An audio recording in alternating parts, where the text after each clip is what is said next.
নমস্কার, আপনারা দেখছেন ট্রাইবস টিভি বাংলা। নীতি নির্ণয় না দুর্নীতির আরও একটি পর্ব নিয়ে আপনাদের সঙ্গে আমি শান্তনু।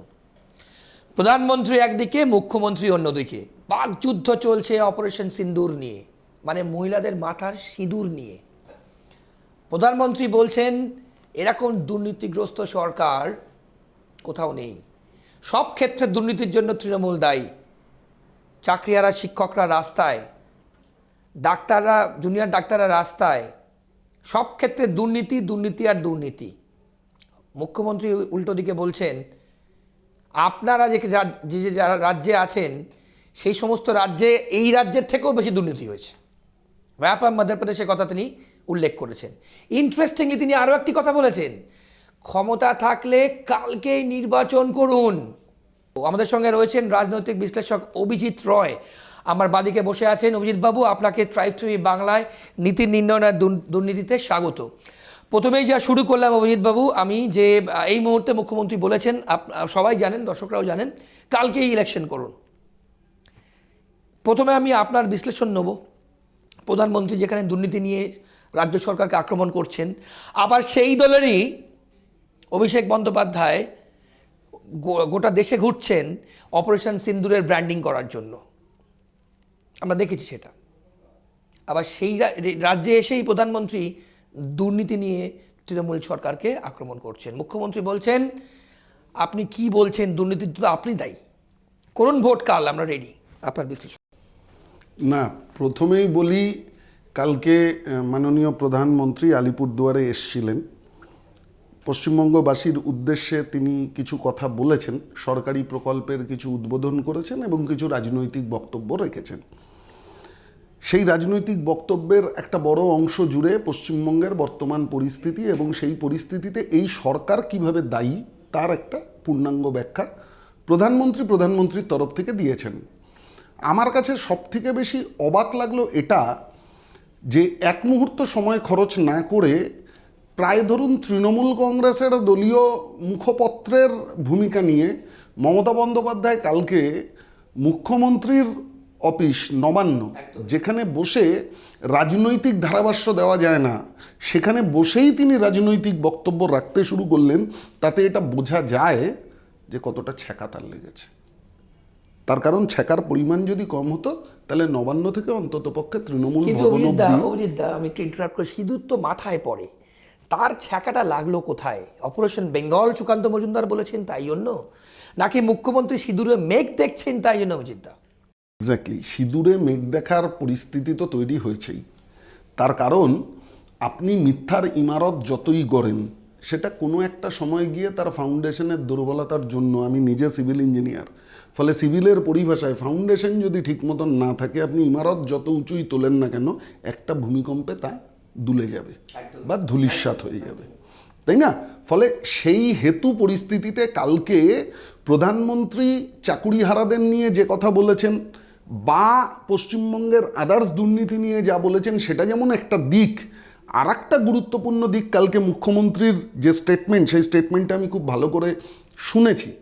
সেখানে মুখ্যমন্ত্রীর যে অসহায়তা বেরিয়ে আসছে তা হলো immigration act 2025, immigration foreign act 2025, এইটা নিয়ে খুব একটা আলোচনা প্রাইম মিডিয়ায় আপনারা করছেন না। আমি এখনো পর্যন্ত যে সমস্ত টিভি মিডিয়া আমরা দেখে অভ্যস্ত আপনাদের মতন, তাতে আমি এই আলোচনাটা সেরমভাবে বড় আকারে দেখিনি।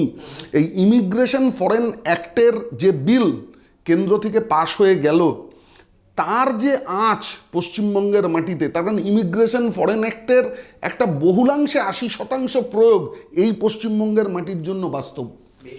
তার কারণ আপনারা যারা সাংবাদিকতা করেন বা আমরা যারা পশ্চিমবঙ্গের মানুষ, তারা দীর্ঘদিন ধরে দেখেছি পশ্চিমবঙ্গে ইমিগ্রেটেড পিপুলের সংখ্যা কতটা, এবং সরকারে থাকা দলগুলো সেই ইমিগ্রেটেড পিপুলদের ভোটকে কিভাবে ভোট বাক্সে ব্যবহার করে। তার কারণ এ পথ দেখিয়েছিলেন যিনি, তার নাম মমতা বন্দ্যোপাধ্যায়। তার কারণ আমাদের মনে আছে 2007-এ সোমনাথ চট্টোপাধ্যায়ের দিকে ওই সংসদের অভ্যন্তরে তিনি কাগজ ছুঁড়ে মারছেন এবং ইমিগ্রেশনের বিরুদ্ধে আপসহীন লড়াই করছেন, ভোটার লিস্ট থেকে তাদের বাদ দেওয়ার জন্য আন্দোলন করছেন, সংসদের অভ্যন্তরে দাঁড়িয়ে চিৎকার করছেন। ফলে এটা বাস্তব, উনিই সেদিন প্রমাণ করেছিলেন যে এই বাস্তবতার কথা। উনি ক্ষমতায় আসবার পর পশ্চিমবঙ্গের মানুষ ভেবেছিল, বিশেষত এখানকার হিন্দু মানুষ বা এখানকার রাষ্ট্রবাদী মানুষ ভেবেছিল যে অধিকতর বাইরের দেশ থেকে আসা লোকের চাপ পশ্চিমবঙ্গে বন্ধ হোক। কিন্তু 2011-র পর মানুষ তা দেখলেন না, পুনরাবৃত্তি দেখলেন, বরং সেই পুনরাবৃত্তির ছবিটা, পিকচারটা আরও ত্বরান্বিত হলো, স্পিডাইজ হলো। ফলে সেই পরিণতির যে দিক, আজকে পশ্চিমবঙ্গে মোট ভোটারের প্রায় 60 থেকে 70 লক্ষ ইমিগ্রেটেড ভোট, যেটা নিয়ে চিৎকার করছেন বিরোধী রাজনৈতিক দলের সমস্ত নেতৃত্ব। বিশেষ করে আমি শুভেন্দু অধিকারীর কথা বলবো, তার কারণ তিনি বিরোধী দলনেতা, বিধানসভার অভ্যন্তরে তার একটা গুরুত্বপূর্ণ দায়িত্ব আছে। পশ্চিমবঙ্গের 2,38,00,000 মানুষকে তিনি রিপ্রেজেন্ট করেন, ফলে তিনি চিৎকার করছেন। এই চিৎকারের পেছনে তো যুক্তি আছে। এই ইমিগ্রেটেড মানুষগুলো যারা ওপার বাংলাতেও নাগরিক, আবার এপার বাংলাতেও সচিত্র ভোটার কার্ড বানিয়ে ভোট দিচ্ছে এবং সেই ভোটে সরকার গঠন নির্ধারিত হচ্ছে, এটা তো অবিলম্বে বন্ধ করতে হবে। এবং ইমিগ্রেশন ফরেন অ্যাক্ট এতটাই শক্তিশালী বিল পাস হয়েছে, পশ্চিমবঙ্গের মসনদে বসে মমতা বন্দ্যোপাধ্যায় সিঁদুরে মেঘ তো দেখবেনই। তার কারণ ওনার কপালে চিন্তার ভাঁজ পড়েছে। এই 70 লক্ষ ভোটার তো ওনার, আর তৃণমূল এগিয়ে আছে 40 লক্ষ ভোটে। ফলে এই 70 লক্ষ ভোটারের যদি 50% ভোটার বাদ হয়ে যায়, ভোটের চেহারা পাল্টে যাবে। আপনি যেটা বলছেন যে পশ্চিমবঙ্গে আগামী নির্বাচন কি হতে চলেছে, আমি আপনাকে বলছি ইমিগ্রেশন ফরেন অ্যাক্ট 2025 যদি বলবৎ হয় পশ্চিমবঙ্গের মাটিতে, যাতে ইমিগ্রেশন ডিপার্টমেন্টকে অধিকতর শক্তি দেওয়া হয়েছে, যে বিদেশি নাগরিক যারা মিথ্যা পরিচয়পত্র নিয়ে আমাদের দেশে আছেন তাদের যে কোনো মুহূর্তে অ্যারেস্ট করা হতে পারে। আগে এই সুযোগ ছিল না। ফলে এহেন পরিস্থিতির মধ্যে দিয়ে পশ্চিমবঙ্গে যদি স্বচ্ছ ভোটার লিস্ট তৈরি হয় এবং বিরোধী দল যদি সেখানে ভূমিকা নিয়ে এটা করতে সক্ষম হয়, আমি আপনাকে লিখে দিচ্ছি, it is not to be photo finish, it is clear sweep to against যারা বিরোধীতে আছেন তাদের দিকে। খুব ইন্টারেস্টিং স্টেটমেন্ট বললেন অভিজিৎদা। অভিজিৎদা, অবভিয়াসলি আমার পরের প্রশ্ন যেটা থাকবে, মুখ্যমন্ত্রী তো চ্যালেঞ্জ করছেন যে আপনি কালই ভোট করুন। তাহলে এই যে চ্যালেঞ্জ করা, এত দুর্নীতি এই মুহূর্তে বিদ্ধ শাসক দল, বিরোধীরা বলছে, মানুষজন বলছেন, আমরা দেখেছি শিক্ষকরা রাস্তায় আজকে প্রেজেন্ট আজকে তাদের প্রেজেন্ট তোলা হয়েছে আরও একবার তাদের মিছিলে, যখন আমরা এই প্রোগ্রাম শ্যুট করছি। এছাড়া ডাক্তার, জুনিয়র ডাক্তাররা রাস্তায়, খাদ্য দপ্তর, মানে দুর্নীতি বলতে যা বোঝায় একদম দুর্নীতি থেকে দ থেকে ত পর্যন্ত সব তৃণমূল কংগ্রেস কিন্তু বিদ্ধ হয়েছে। এরপরও এই কনফিডেন্স মুখ্যমন্ত্রী পান কোত্থেকে? আমি আপনাকে একটা সহজ কথা বলি, আমি আবার একটু পুরনো ইতিহাসে ফিরে যাই। দেখবেন মাননীয় প্রাক্তন মুখ্যমন্ত্রী জ্যোতি বসু যখন তার জীবনের শেষ প্রান্তে সল্টলেকের বাসভবনে, ইন্দিরা ভবনে থাকতেন, মুখ্যমন্ত্রী তার সাথে দেখা করতে গিয়েছিলেন এবং সেই একান্ত গোপন যে সাক্ষাৎ, সেই সাক্ষাতের কিন্তু কোনো ভেতরের মিডিয়া কভারেজ আসেনি। পরে দেখা গেছিল জ্যোতিবাবু হুইল চেয়ারে করে বাইরে এসেছিলেন, মমতা বন্দ্যোপাধ্যায়ের সৌজন্য সাক্ষাৎকার। আপনি একদম নিশ্চিন্ত থাকতে পারেন, জ্যোতিবাবুর অত্যন্ত গুণময়ী এবং গুণসম্পন্না ছাত্রী মমতা বন্দ্যোপাধ্যায়। আমি আপনাকে একটা উদাহরণ দিয়ে বলি। 1992 সাল, সেই 1992 সালে সচিত্র ভোটার কার্ডের দাবিতে 21শে জুলাই মমতা বন্দ্যোপাধ্যায় রাইটার্স বিল্ডিং অভিযান করেছিলেন। সেই অভিযানে তৎকালীন স্বরাষ্ট্রমন্ত্রী মনীশ গুপ্তের নেতৃত্বে তৎকালীন স্বরাষ্ট্রমন্ত্রী বুদ্ধদেব ভট্টাচার্যের নির্দেশে কি নির্দেশে না আজও তদন্ত সাপেক্ষ, কারণ সে তদন্ত মানুষ আজও জানতে পারেনি, মনীশ গুপ্তর নেতৃত্বে গুলি চলে এবং 11 জন মানুষ না 13 জন মানুষ মারা যান, খুন হন। প্র্যাকটিক্যালি তাই। যে লাশের ওপর দাঁড়িয়ে মমতা ব্যানার্জি আজও তার রাজনীতিকে বহমান করে চলেছেন, সেই ঘটনা ঘটবার পর জ্যোতিবাবু নির্বাচনকে 8 মাস এগিয়ে নিয়ে এসেছিলেন। কেন? তার একটাই কারণ, বহমান ঘটনা প্রবাহ মানুষের মনে দগদগে ঘা থেকে ক্যান্সারে পরিণত করার আগে অঙ্গটাকে কেটে ফেলে দাও, তাড়াতাড়ি ভোট করো। মানুষকে যাতে আর ক্যান্সারমুখী করতে না দেওয়া যায়, তাহলে ভোট গল্প গুলিয়ে যাবে। তাই সেই ঘটনাকে এক্সাম্পল হিসাবে মনে রেখে মমতা ব্যানার্জি অত্যন্ত গুণময়ী ছাত্রী হিসেবে আজকে ভোট এগিয়ে নিয়ে আসার চ্যালেঞ্জ করছেন। সে ফাঁদে আমার মনে হয় না নরেন্দ্র মোদীজি পা দেবেন। তার নরেন্দ্র মোদীজি রাজনৈতিক ব্যক্তিত্ব হিসাবে তার প্রগাঢ় যে চিন্তা ভাবনা বা বুদ্ধি, তাতে মমতা ব্যানার্জির এই ফাঁদে তিনি পা দেবেন না। বেশ বেশ খুব ইন্টারেস্টিং বললেন অভিজিৎ দা। এবার আমরা যে বললাম, আপনি যে ছ্যাকার কথা বললেন, আবার ডিএ ছ্যাকা আসছে খুব শিগগির। সেক্ষেত্রে তো DA supreme court interim order যদি না দেয় রাজ্য সরকার, তাহলে তো আবার কন্টেম্পট অফ কোর্ট হবে। তাহলে আপনার দিশেহারা মুখ্যমন্ত্রী কি বলা যায় এই মুহূর্তে দাঁড়িয়ে? মমতা বন্দ্যোপাধ্যায় জীবনের সব থেকে বড় চ্যালেঞ্জের মুখে আছে। দেখুন, একটা প্রবাদ বাক্য আছে যে আপনার 13 হাত চেহারা কিন্তু 10 হাত কাপড়। আপনি চেহারার কোন দিক ঢাকবেন? তার কারণ একটা সরকার, যদি আপনি অ্যাকাউন্টসের পরিভাষায় বলেন, তাহলে সরকারকে রোজগার করতে হয় এবং ব্যয় করতে হয়। একদম একদম। রোজগারটাও আসে মানুষের কাছ থেকে, ব্যয়টাও হয় মানব কল্যাণে। কিন্তু কিন্তু কেন্দ্রীয় সরকার তো টাকা আটকে রেখেছে বলছে। আমি বলি, ফলে সেখানে দাঁড়িয়ে আয়ের যে জায়গা, তার 2-3টে ক্ষেত্র আছে। তার মধ্যে একটা ক্ষেত্র কি, যা হচ্ছে ডাইরেক্ট ট্যাক্সের মধ্যে দিয়ে আমরা পাই, যেটা এখন গোটা ভারতবর্ষে জিএসটি। আপনি আজকে আমার সাথে বেরিয়ে আমরা দুজনে টুংফুঙে খেতে ঢুকলাম, 1000 টাকা বিল হলো, তাতে 50 টাকা জিএসটি হলো, 25 টাকা এসজিএসটি স্টেট জিএসটি, আর 25 টাকা সেন্ট্রাল জিএসটি। মমতা বন্দ্যোপাধ্যায় তার মিথ্যাচারটা কোন পর্যায়ে নিয়ে যায়, এই স্টেট জিএসটিটা কিন্তু ডাইরেক্ট স্টেটের অ্যাকাউন্টে জমা পড়লো 25 টাকা, আর বাকি যে 25 টাকা সেইটা 60-40 রেশিওতে ভাগ হবে সেন্ট্রাল এবং স্টেটের মধ্যে, যেটা সেন্ট্রালে গিয়ে জমা পড়ে, তার থেকে আবার 60% স্টেটে আসে। যে টাকাটা কোনো কোনো ক্ষেত্রে নির্মলা সীতারামন আটকেছেন। তার পেছনে কারণ কি? আপনি বাড়িতে ধরুন আপনার বাবা আপনাকে 100 টাকা দিয়ে বাজারে পাঠালেন, আপনি বাজার করে আনলেন, বাবা দেখলেন যে সামান্য 2-4টে আলু, একটু কুমড়ো আর একটা পুঁই শাকের ডাঁটা নিয়ে এসে আপনি বলছেন 100 টাকা খরচ হয়ে গেছে। আপনার বাবা আপনার কাছে জানতে চাইবে না কী কারণে ভাই 100 টাকা খরচ করলে তুমি? বাবা আমাকে একটু হিসেবটা দাও। ঠিক একইভাবে যে খাতে পশ্চিমবঙ্গে টাকাগুলো দেওয়া হয়েছে, যেমন ধরুন একটা উদাহরণ দিই আপনাকে, প্যারা টিচার।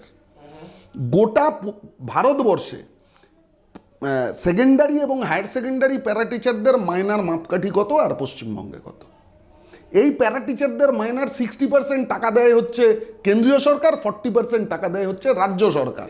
তা আমাদের রাজ্যে রাজ্য সরকার তার 40% টাকাটা দেয়নি না, তাই প্যারা টিচারদের এই করুণ পরিস্থিতি এবং ন্যূনতম মায়না। গোটা ভারতবর্ষে এরকম চেহারা না। সেই এক্সেস টাকাটা নিয়ে দিদি খেলা মেলা উৎসবে খরচ করেছেন। কিন্তু তিনি তো বলছেন ত্রিপুরা, উত্তরপ্রদেশ, সেখানে তো চাকরিহারা হয়েছেন শিক্ষকরা, সেই সরকার তো ফিরিয়ে দিতে পারেনি চাকরি। অজিতদা, আমি আপনাকে বলি, চাকরিহারা যেখানে যেভাবেই হোক, কিন্তু দুর্নীতিটাকে শিল্পের পর্যায়ে নিয়ে যাওয়ার মতন দুর্নীতি তো হয়নি। এরকম গোটা ভারতবর্ষে কোথাও কি দেখা গেছে? এর জন্য তো শিল্পী হতে হবে, না আপনি শিল্প করবেন কিভাবে? তার জন্যই তো ওনার দলে শিল্পীদের এত ভিড়। আপনি নইলে বোঝেন না পশ্চিমবঙ্গের মানুষের কত বড় সৌভাগ্য রচনা ব্যানার্জি এমপি হন।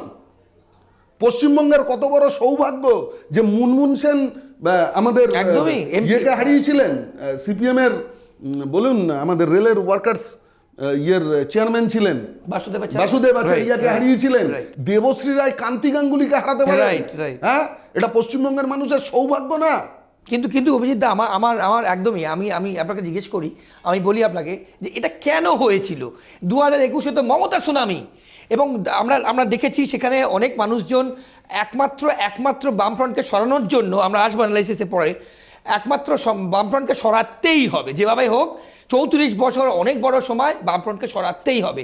সেই ক্ষেত্রে দাঁড়িয়ে 11 থেকে 15 বছর হতে যাচ্ছে যখন ভোট হবে, প্রতিষ্ঠান বিরোধিতা আপনি বাদ দিন, এছাড়া এত দুর্নীতি যা অভিযোগ আছে, এরপরও কি আপনি বলবেন কি আপনার অ্যানালাইসিস কি? আমি আপনাকে একটা কথা বলি, 77 সালে বামফ্রন্ট আসার পর 78 সালে মরিচঝাঁপি হয়েছিল। গণহত্যার ইতিহাসে এত বড় গণহত্যা পশ্চিমবঙ্গের মাটিতে আর ঘটেনি।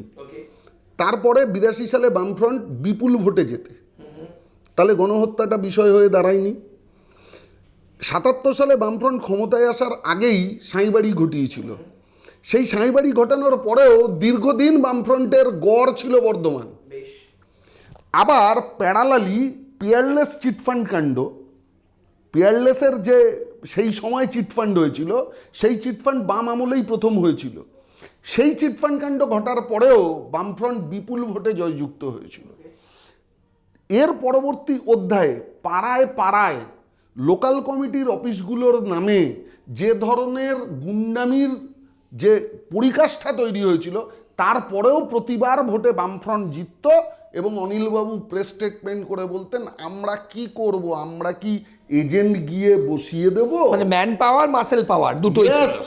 ম্যান পাওয়ার এবং মাসেল পাওয়ার।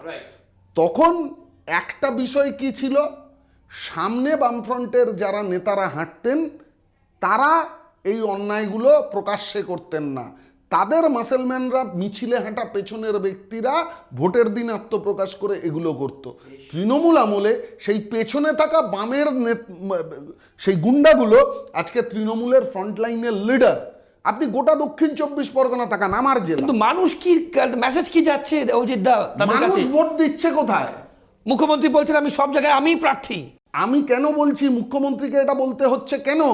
মুখ্যমন্ত্রী যদি সমস্ত জায়গায় প্রার্থী হন তাহলে সমস্ত ডিপার্টমেন্টের দুর্নীতির দায় মুখ্যমন্ত্রী, তাই নয় কি? একদমই তাই। এখন তিনি তো 294টা কেন্দ্রের কিন্তু প্রার্থী। মুখ্যমন্ত্রী বলছেন আমরা তো মামলা করিনি চাকরিহারার ক্ষেত্রে, আমরা তো গিয়ে কোর্টে কেস করিনি। উনি মামলা করবেন কেন? তার কারণ কিন্তু উনি একবার বলছেন না যে আমার আমার আমার মন্ত্রী দুর্নীতি করেছে। ইয়েস, আমি আপনি দুজনে পরীক্ষার হলে পরীক্ষা দিতে গেছি, আমি পরীক্ষা যা দিলাম তাতে আমার ফেল করার কথা না। আর আপনি বরাবর আপনি চিহ্নিত পাড়াতে প্রতিবারই শক্তপোক্ত হয়ে ক্লাসে ওঠেন, হঠাৎ করে আপনি হাই স্কুলের টিচারের চাকরি পেয়ে গেলেন। সেই ঘটনাটা নিয়ে যখন নানান রকম বাতাবরণের মধ্যে দিয়ে একটা মামলা হয়েছে, সেই মামলাকে ফেস করা গেল না। আজকে অভিজিৎ গাঙ্গুলি বিজেপির এমপি হয়েছে, আপনি খোঁটা দিচ্ছেন। অভিজিৎ গাঙ্গুলি তো জাজ ছিলেন, তিনি তো প্রথম সেই বিষয়টা প্রকাশ্যে এনেছিলেন যে যোগ্য অযোগ্যের তালিকাকে সেগ্রিগেট করেছিলেন, 5,500 অযোগ্য ছেলেকে চিহ্নিত করেছিলেন। আপনি সেদিন মেনে নিলেন না কেন? তার কারণ আপনি যদি সেদিন ওই তালিকাটা মেনে নিতেন, আজকে এই 20,000 যোগ্য প্রার্থী কাজে বহাল থাকতো।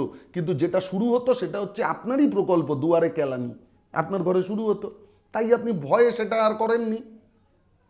তার ফলশ্রুতিতে আপনি সেটাকে টেনে নিয়ে গেলেন সুপ্রিম কোর্টে। সুপ্রিম কোর্টে সেই সময় যিনি প্রধান বিচারপতি ছিলেন তিনি জানতেন যে এই কেস আলটিমেট চূড়ান্ত ভয়ানক জায়গায় যাবে।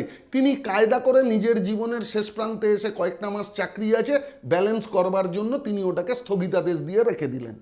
এবং সঞ্জীব খান্না যখনই প্রধান বিচারপতি হলেন, আইন একথা বলবেই, বারবার সুপ্রিম কোর্ট সেই সুযোগ দিয়েছে যোগ্য অযোগ্যের তালিকা প্রকাশ করবার জন্য। 3টে পদ্ধতি ছিল, আপনি যোগ্য অযোগ্যের তালিকা প্রকাশ করতে পারতেন, ওএমআর শিট বের করতে পারতেন, অথবা অভিজিৎ গাঙ্গুলি যে যোগ্য অযোগ্যের তালিকা করে দিয়েছিল সেটাকে বহাল করতে পারতেন। আপনি তার কোনো পথ নিলেন না, কোনো পথ নিলেন না।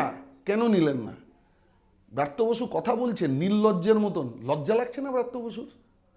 এই তো সেই ব্রাত্য বসু, পরিবর্তন চাই বলে সেই স্লোগানের মুখ ছিল। হ্যাঁ, আজকে লোক ব্রাত্য বসুকে তাকিয়ে বলছে তোমাদের থেকে পরিত্রাণ চাই। আজকে গোটা পশ্চিমবঙ্গের একটাই স্লোগান, পরিত্রাণ চাই। পরিত্রাণ কি থেকে চাই? দুর্নীতি থেকে চাই, পাড়ায় পাড়ায় তোলাবাজির থেকে চাই, মানে দুর্নীতির পরাকাষ্ঠা হয়ে যারা মানুষকে শোষণ করছে তাদের থেকে চাই, এবং তৃণমূলের নেতাদের অশোভন যে কথাবার্তা আপনারা ইতিমধ্যে দেখেছেন যে মিডিয়ায় ভাইরাল হয়েছে, অনুব্রতর আবার সেই কুকীর্তি। না শুধু তাই নয়, তৃণমূলের অনেকে বলছেন প্রধানমন্ত্রী সিঁদুর বেচছেন, বিক্রি করছেন। না না, কি ভাষা প্রধানমন্ত্রী সিঁদুর বিক্রি করতেই পারেন, কারণ আগে চা বিক্রি করতেন, এখন সিঁদুর বিক্রি করছেন। ঠিক, প্রধানমন্ত্রী চাকরি তো বিক্রি করছেন না, মমতা বন্দ্যোপাধ্যায়ের মতন চাকরি তো বিক্রি করছেন না, মমতা বন্দ্যোপাধ্যায়ের মতন কয়লা বেচে দিচ্ছেন না, মমতা বন্দ্যোপাধ্যায়ের মতন গরু বেচছেন না, মমতা বন্দ্যোপাধ্যায়ের মতন বালি বেচছেন না, প্রধানমন্ত্রী সিঁদুর বেচছেন। তা আমার দেশের মায়েরা সিঁদুর না কিনলে কপালে সিঁদুর দেবে কোত্থেকে? আজকে লালেরা স্লোগান দেয় তো, ফেরাতে হাল ফিরুক লাল, তা প্রধানমন্ত্রী সিঁদুর না দিলে সেই লাল ফিরবে কি করে? বেশ অভিজ্ঞতা, এবার যেহেতু আপনি মহিলাদের প্রসঙ্গে টানলেন, মহিলা ভোট কিন্তু তৃণমূলের একটা খুব বড় সম্পদ। আপনি একজন রাজনৈতিক বিশ্লেষক হিসেবে এই মুহূর্তে দাঁড়িয়ে কিভাবে দেখছেন অপারেশন সিন্দুর মহিলাদের আবেগকে কতটা টাচ করতে পারলো? প্রথম প্রশ্ন। দ্বিতীয় প্রশ্ন, হিন্দুত্ব অবভিয়াসলি খুব ইম্পর্ট্যান্ট একটা ব্যাপার এই মুহূর্তে, বিজেপির প্রধান এজেন্ডা হিন্দু খতরে মে হ্যায়। অভিজিতা, আমি আপনাকে একটা কথা বলি যে এটা ঠিক, মমতা বন্দ্যোপাধ্যায় যখন ক্ষমতায় এসছিলেন সেই সময় মহিলা ভোট একটা বড় ভিত্তি ছিল, এবং 21-এর নির্বাচন অবধিও মমতা বন্দ্যোপাধ্যায়ের ভোটে জয়ের পেছনে যে দুটো ফ্যাক্টর কাজ করেছে, তার একটা সংখ্যালঘু কনসলিডেটেড ভোট ব্যাংক, তার পক্ষে পুরোটা গেছে, আর হিন্দু ভোট ব্যাংক মানে সংখ্যাগরিষ্ঠ ভোট ব্যাংকের যে প্রায় 50% মহিলা ভোট, তার একটা বড় অংশ মমতা ব্যানার্জি অর্জন করতে সক্ষম হয়েছেন। তার পেছনে মমতা ব্যানার্জির কিছু ওনার বক্তব্য অনুযায়ী জনমুখী প্রকল্প আছে, যেগুলো মানুষের বাস্তবিক জীবনে হয়তো কিছুটা সহযোগিতা করেছে। তার মধ্যে ধরুন সবুজ সাথী, উনি সাইকেল দিয়েছেন মেয়েদের, উনি বলেন সবুজ সাথী ওনার ইনোভেশন, কিন্তু আমি আপনাকে বলছি সবুজ সাথী পশ্চিমবঙ্গের মাটিতে নতুনত্ব কিছু না। এটা প্রথম চালু করেছিলেন কান্তি গাঙ্গুলি দ্বীপ অঞ্চলে, সুন্দরবনের প্রত্যন্ত গ্রামে গরিব মেয়েরা যাতে স্কুলে ঠিক মতন যেতে পারে তার জন্য কান্তি গাঙ্গুলি প্রথম সাইকেল দেওয়া চালু করেছিলেন।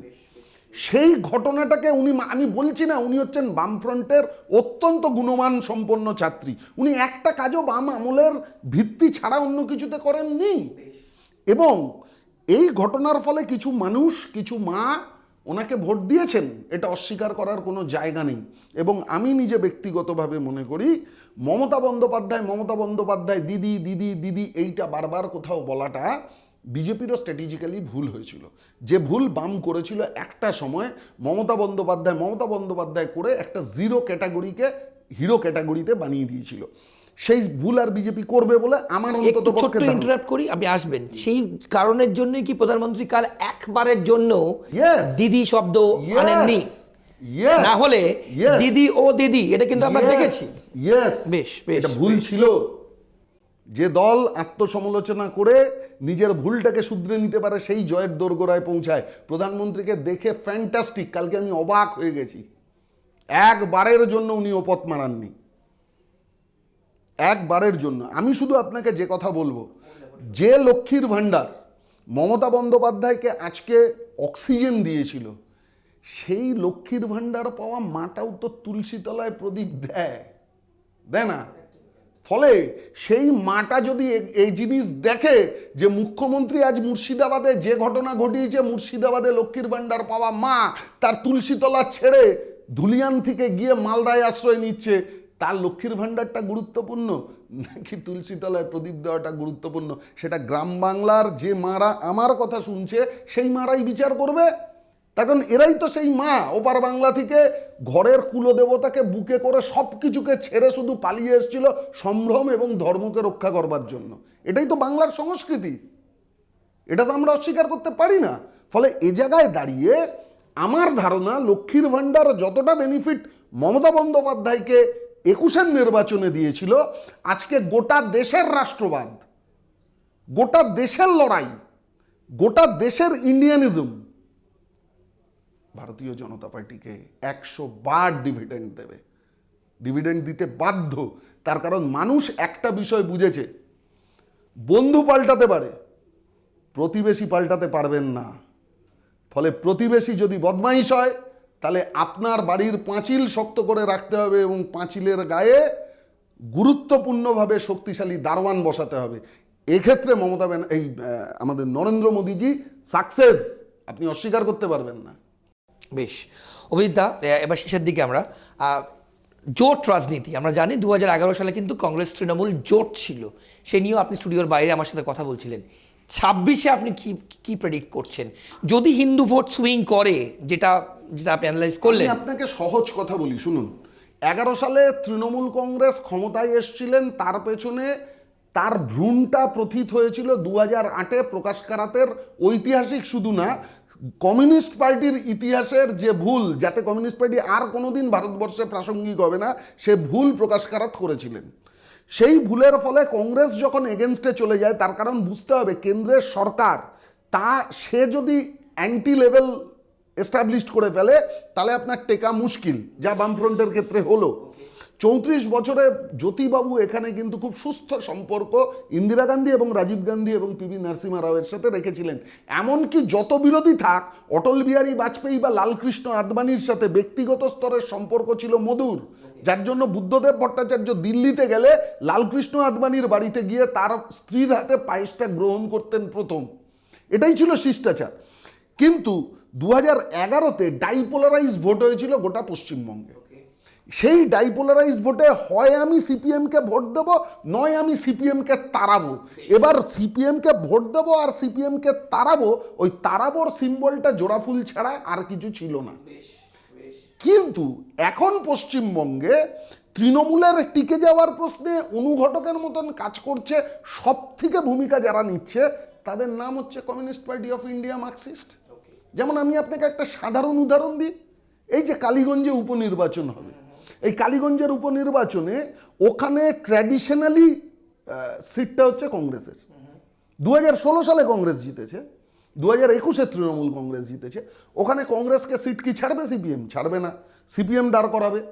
আবার ট্র্যাডিশনালি ওই অঞ্চলে বামেদের মধ্যে সব থেকে শক্তিশালী অর্গানাইজেশন হচ্ছে আরএসপি, দীর্ঘদিন ধরে আরএসপির ক্যান্ডিডেট দাঁড়ায়, সিপিএম ছাড়বে না।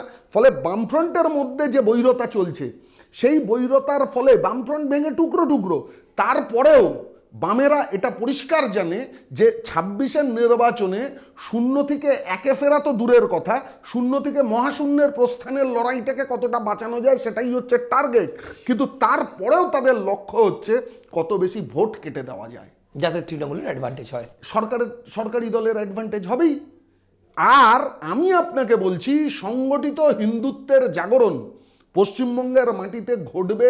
তার উদাহরণ হিসেবে আপনি রামনবমীর এতগুলো মিছিলে যে পরিমাণ লোক রাস্তায় নেমেছে, তাদের কোনো অর্গানাইজেশনাল সিস্টেমের মধ্যে দিয়ে নামানো হয়নি। আমি যাদবপুরের মাটিতে আমি বলছি, যাদবপুর সিপিএমের অত্যন্ত শক্তিশালী গড়, 29% ভোট আজও সিপিএম যাদবপুর বিধানসভায় পায়।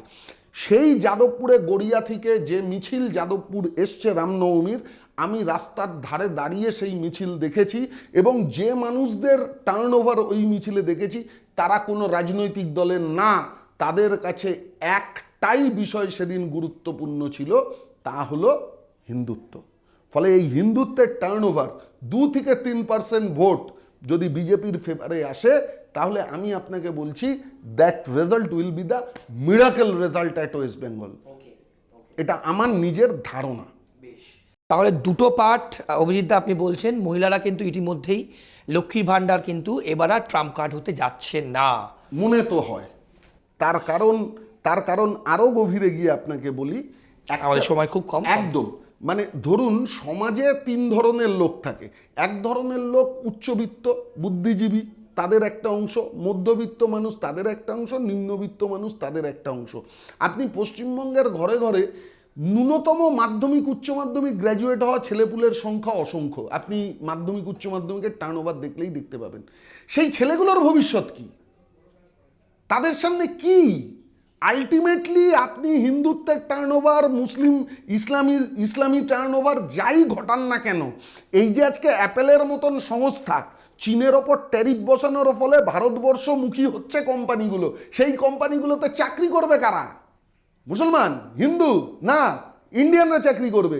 আর সেই চাকরিতে অংশগ্রহণ করবে কারা? Skillful Indian. তাহলে এই যে স্কিল ইন্ডিয়া মোদিজি চালু করেছে, তার মধ্যে দিয়ে অসংখ্য ছেলেপুলে শিক্ষিত হচ্ছে, স্কিলফুল হচ্ছে, তারা তো চাকরি করবে। আজকে তো ভারতবর্ষমুখী এসব কারখানাগুলো। ফলে তারা দেখছে না আজকে গোটা পৃথিবী আপনার ফিঙ্গার টপে। আপনি মিথ্যে কথা বললে কি মানুষ মানবে বলুন? আজকে আমি যতটা গুগল সার্চ করতে পারি, আমার মেয়ে তার 5 গুণ সার্চ করতে পারে। আমিও যাদবপুরের ছাত্র, আমার মেয়েও যাদবপুরের ছাত্রী, কিন্তু সে আমার থেকে অনেক বেশি অ্যাডভান্স। তাকে শেখাতে হবে না, সে বলে দেবে গোটা ভারতবর্ষে কতগুলো সিভিল ইউনিট কাজ করছে। আমাদের নীতিন গাডকারি প্রতিদিন কত কিতান, যেহেতু আমার মেয়ে সিভিল পড়ে, কত কিলোমিটার রাস্তা সে বানাচ্ছে, তার জন্য কি কি ইনফ্রাস্ট্রাকচার ডেভেলপমেন্ট হচ্ছে, এগুলো লুকিয়ে রাখার বিষয় নয়। বেশ অভিজিৎদা, একদম সংক্ষেপে লাস্ট লাইন, তাহলে ফটো ফিনিশ বলছেন আপনি 26-এ যদি এখনই ভোট হয়? একদম ফটো, আমি বিশ্বাস করি পশ্চিমবঙ্গের ইতিহাসে কোনোদিন কোনো কিছু ফটো ফিনিশ হয়নি। আমি শুধু বুঝেছি এটা মমতা ব্যানার্জির মিথ লক্ষ্মীর ভাণ্ডার, ফলে নারায়ণ হারিয়ে লক্ষ্মীর ভাণ্ডার সম্পূর্ণ হবে না। যে নারায়ণরা আজকে কর্মহীন হয়ে পড়ল, ফলে তার ঘরের লক্ষ্মীরা যেভাবে রুখে দাঁড়িয়েছে রাস্তায়, আর গোটা পশ্চিমবঙ্গের অভয়ার মৃত্যুর পর আমার ঘরের লক্ষ্মীকে খুন করবার পর সেই ঘটনাকে ধামাচাপা দিয়ে যে টালবাহানা তৈরি করা হলো তার বিরুদ্ধে মানুষ গর্জে উঠবে। বিরোধী পক্ষে কে জিতবে কে হারবে এটা বড় কথা না, পশ্চিমবঙ্গের মানুষ স্থির করে ফেলেছে মমতা ব্যানার্জিকে সরাতেই হবে, তৃণমূলকে সরাতেই হবে, কারণ পরিত্রাণ চাই, পরিত্রাণ চাই, পরিত্রাণ চাই। অনেক ধন্যবাদ অভিজিৎ দা আপনার সময়ের জন্য। আপনারা শুনলেন, আমরা কিন্তু মুখ্যমন্ত্রী বলেছেন যে কালকে নির্বাচন করুন। যদি আজকেই নির্বাচন হয় কি কাল নির্বাচন হয় কি এখন নির্বাচন হয় তাহলে কি হতে যাচ্ছে, অর্থাৎ লক্ষ্মীর ভাণ্ডার কি আবার হ্যাভক কিছু করবে, নাকি হিন্দুত্ব হিন্দুত্ব হিন্দুত্ব প্রথমেই বলেছিলাম পর্ব শুরু করবার আগে কতটা প্রভাব ফেললো। অপারেশন সিন্দুর অর্থাৎ মহিলাদের সিঁথির সিঁদুর, কোনটা বাঁচবেন মহিলারা, সিঁথির সিঁদুর বাঁচবেন নাকি লক্ষ্মীর ভাণ্ডার বাঁচবেন, এবং নতুন ভোটই বা কোথায় যাবেন, অর্থাৎ নতুন যারা ভোটার, এই নিয়ে কিন্তু আমরা কথা বললাম এবং আপনাদের জানানোর চেষ্টা করলাম এই মুহূর্তে দাঁড়িয়ে যে কি হতে যাচ্ছে। বাট আলটিমেট ডিসিশন আপনারা নেবেন, মানুষ নেবে, আম জনতা নেবে, আপনারা ডিসাইড করবেন যে কোনটা ঠিক কোনটা ভুল। আমাদের কাজ আপনাদের সামনে যা হচ্ছে তথ্য তুলে দেওয়া। আজকের পর্ব দেখবার জন্য অনেক ধন্যবাদ। অন্যান্য সব খবরের জন্য দেখতে থাকুন ট্রাইবস টিভি বাংলা। নমস্কার, ভালো থাকবেন।